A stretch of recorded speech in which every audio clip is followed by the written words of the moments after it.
Pitäisikö sä alussa sanoa jotain? Aluksi jokainen esittelee oman kirjansa. Mun kirja oli Velho ja Leijona, Narnia. Mun kirja oli Saiturin joulu. Mun kirja on Aatevelit ja sen on tehnyt Marja-Leena Tiainen. Joo. Samu, mikä on sun kirjan aihe? Aiheena on joulu, ihmisarvot ja raha. Selvä. Julius, mitkä on sun kirjan aiheet? No mun aiheena on monikulttuurisuus, rasismi ja suvaitsevaisuus. Ai suvaitsevaisuus ja rasismi. Joo. Joo. Mun kirjan aiheena on lasten seikkailut maagisessa maailmassa, jossa ne löytää paljon erilaisia tyyppejä ja sitten ne rupee taistelemaan semmoista pahaa valkoista velhoa vastaan. Joo. No mihin genreen tää kirja kuuluu? Mun kirja kuuluu fantasiagenreen. Kirjassa on maagisia olentoja ja puhuvia eläimiä ja kaiken näköistä erikoista, niin se on ihan selkeästi maaginen genre. Mun kirja kuuluu klassikkoteksti genreen.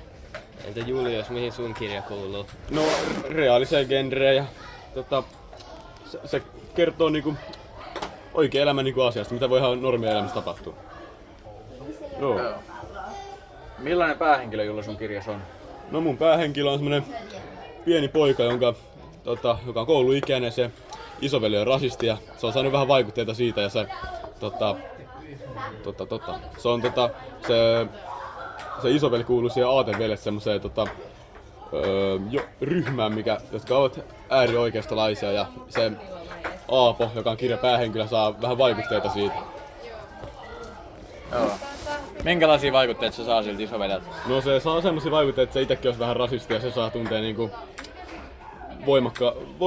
tuntee itsensä niinku voimakkaan, kun se pystyy se niinku liittyy siihen mielenosoitukseen ja niin mielenosoittaa siellä ja Joo.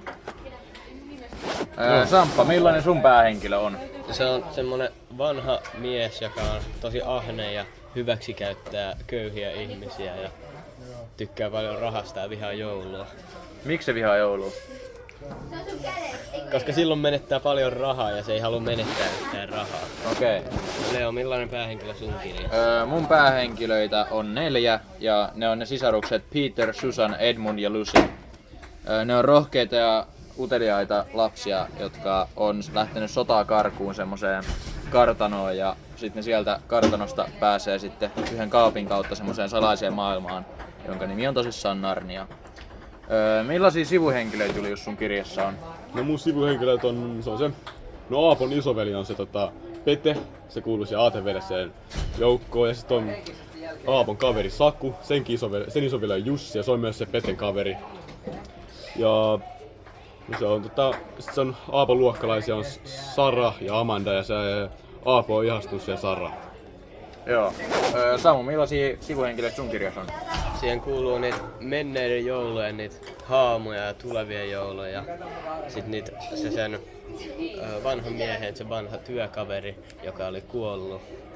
Ja sitten sen perheenjäseniä ja työläisiä. Joo. Minkälaisia haamuja siinä sun kirjassa on? Semmosia, ketkä laittoi sen menemään menneisiin jouluja katsomaan. Ja sitten yksi laittoi sen menee kattoo tulevia jouluja, että se tulisi paremmaksi mieheksi. Kontrollois ne sen näköä, että se voi näyttää silleen joku tulevan joulun palasen tai joku tämmösen? Jotenkin silleen se toimi. Joo. Leo, millaisia sivuhenkilöitä sun kirjassa on? Mun kirjassa sivuhenkilöinä, tai ehkä vähän päähenkilöitäkin, on se valkoinen velho, joka on se pahis siellä Narniassa. Se on tehnyt ikuisen talven sinne Narniaan ja sit siellä on semmonen olikohan se nyt Fauni, se Mr. Tummus, joka se oli semmonen kilttityyppi, jonka ne tapas heti siinä alussa, sen tarinan alussa ja sit siellä on Aslan, joka on semmonen leijona, joka antaa niille sitten voimaa taisteluun ja se on siellä johtamassa joukkoja sitä valkoista velhoa vastaan. Millainen kertoja kirjassa on sulla, Julius, ja mistä sä tunnistit sen? No, mulla on hänkertoja, koska se kertoo niinku hänkertojana ihmisistä tässä kirjassa. Juuri näin. Mitäs Samulla, minkälainen kertoja sulla on kirjassa? Mulla on semmonen, että se niinku vähän vaihtelee. Suurin osa kirjasta on semmonen minäkertoja, että se kertoo niinku jonkun tyypin näkökulmasta ja välillä niinku ulkopuolinen näkökulma. No niin. Entä Leo, millainen sulla? Mun kertoja on kaikki tietäväinen, se tietää kaikkien hahmojen ajatukset ja tunteet ja se ohjaa sitä koko kirjan menoa aika hyvin. Millaisessa miljöössä tarina tapahtuu, Samu? Se on millaisessa ympäristössä? Se tapahtuu semmoisessa niinku normaali oikeassa maailmassa, vähän menneisyydessä. Entä Julius, millaisessa sulla? No muuta tapahtuu niinku ihan normaalissa elämässä niinku talviaikaa ja kertoo ihan perus Helsingistä. Eipä siinä. Mitäs Leo, miltäs sulle? Mulla on semmonen puolet ja puolet, että se tapahtuu oikeassa elämässä sodan aikaa, mutta sit suurin osa siitä tarinasta ne kuitenkin on siellä Narniassa, eli siellä kuvitteellisessa maailmassa, jossa on sit kaikenlaisia erilaisia maisemia. Ja siellä on talvi suurin osa ajasta, mutta sit kun ne voittaa sen valkoisen velhon, niin sinne tulee muistaakseni kesä. Samppa, mikä on sun kirjan teema tai sanoma ja mistä sä voit sen päätellä? Varmaan, että ei kannata olla ahne ja kannattaa nauttia elämän muistakin hyvistä asioista kuin rahasta. Ja Oliko se joku erityinen syy, minkä takia ei kannata olla ahne?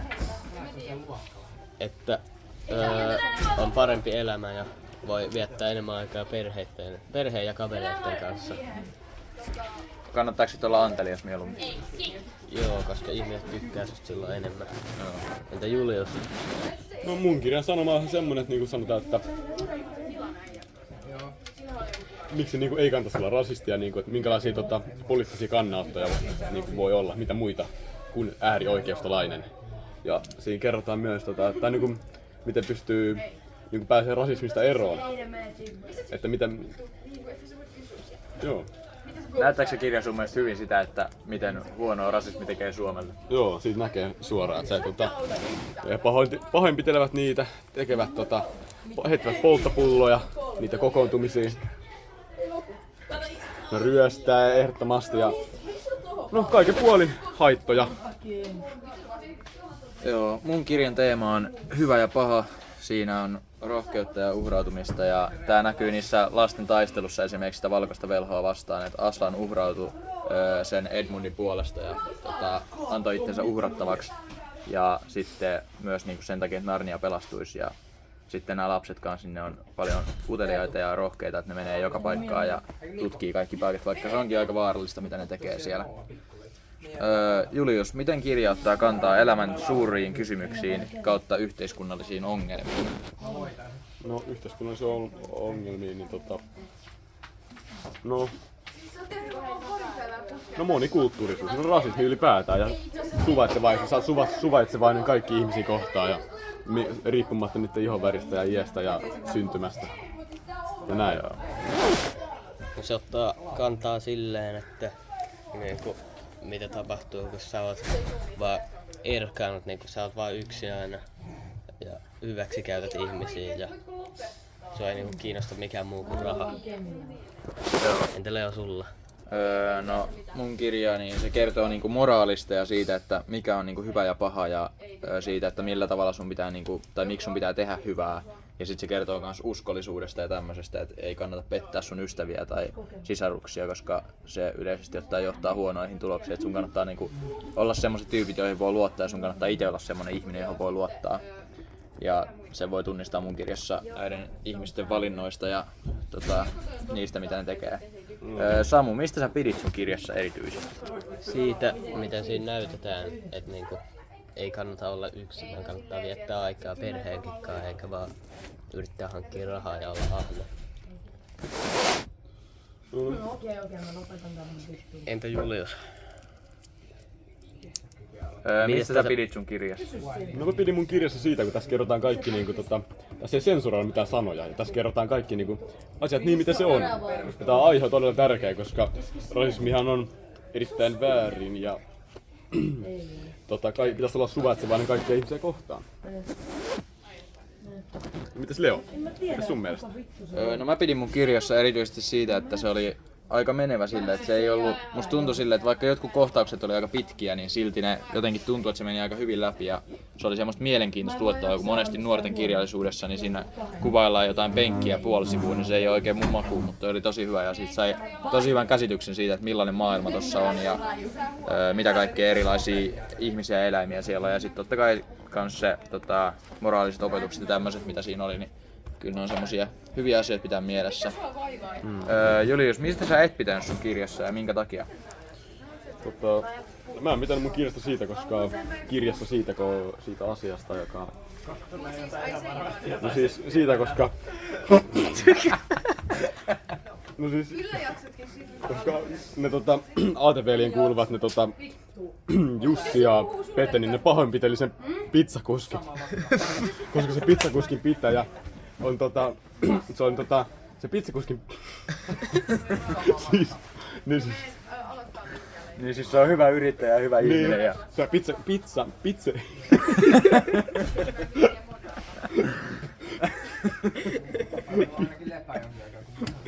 No. Niin ne pahoinpiteli sen ja sitten mä en tykännyt siitä, koska sen takia miksi ne pahoinpiteli sen oli se, koska se oli tummaihoinen ihminen. Ja mitään muuta syytä ei ollut. Niin, että se oli kuitenkin hyvä kansalainen. Niin olikin. Verotuloja tuottaa. Kyllä. Samppa, mistä sä et pitänyt sun kirjassa? Siitä, miten se Scrooge, eli se vanha mies, oli tosi ilkeä niille se työläisille ja ei antanut niiden viettää joulua, vaan laittanut koko ajan hommiin myös jouluaattona. Mites Leo? No mä en pitänyt mun kirjassa siitä, miten no se oli ehkä se, mitä siinä kirjassa tapahtui. Mä en tykännyt siitä, kun se Edmund petti sen sisarukset ja lähti kartteen takia sen valkoisen velhon perään ja sitten aina välillä se tuntui vähän lapselliselta ne valinnat, mutta sinänsä olihan ne lapsia kuitenkin ne kirjan päähenkilöt. Millainen lukukokemus tää sun kirja oli, Julius? Erittäin mielinen lukukokemus. Tässä oli kaikki osat kerrottiin suorasanaisesti ja lyhyesti. Ei alettu jaarittelemaan mitään turhaa, kerrottu mitään yksityiskohtia mistään turista asioista ja kaikki puoli hyvä kirja. Voin suositella kaikille. Samppa, millainen lukukokemus sun kirja oli? Ihan hyvä, ei ollut liian pitkä. Se oli sellainen just hyvän pituinen, semi lyhyt. Ja siinä ei myöskään kuvailtu mitään niin kuin liikaa, vaan siinä mentiin suoraan asiaan. Mikä on sun mielestä hyvän pituinen kirja? Semmonen 60-100 sivua. Joo.